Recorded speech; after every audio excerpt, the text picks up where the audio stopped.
चपाती हा सर्व भारतीयांच्या घरातील एक अतिशय महत्त्वाचा पदार्थ आहे.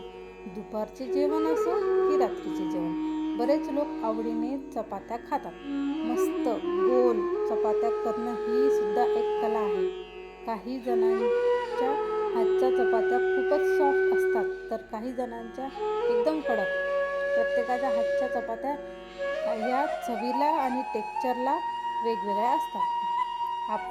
आज आपण या व्हिडिओमध्ये अशा काही सोप्या ट्रिक्स अँड टिप्स पाहणार आहोत, ज्यामुळे तुमचं काम सोपं होईल, ज्यामुळे चपात्या मऊसूत होतील. पिठात काय काय मिसळावे बघूयात.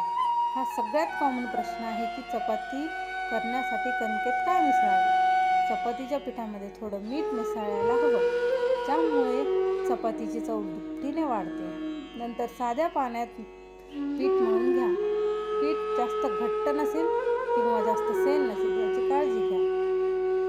कणिक मळून झाल्यानंतर लगेच चपात्या करायला घेऊ नका. कमीत कमी 20 ते 25 मिनिट पीठ तसंच राहू द्या. नंतर हळूहळू चपात्या करायला घ्या. यामुळे चपाती मऊ होतील, कारण पीठ मळल्यानंतर काही वेळ तसंच ठेवल्यास त्यातील ग्लुटन सक्रिय होते.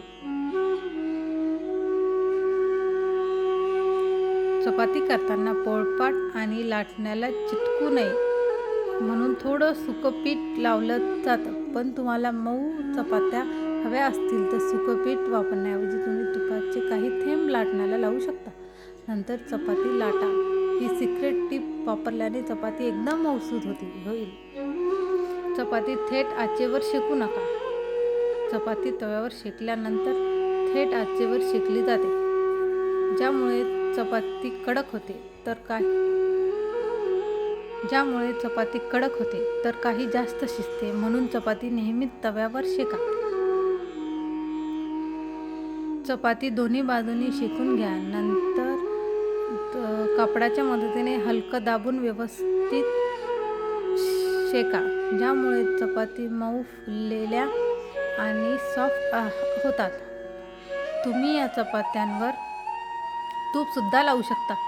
2 ते 3 दिवस या चपात्या सॉफ्ट राहतात. चपाती शेकल्यानंतर एका सुती कापडात बांधून किंवा सुती कापड वापरून झाकून ठेवू शकता, ज्यामुळे चपात्या जास्त वेळ मऊ राहतात.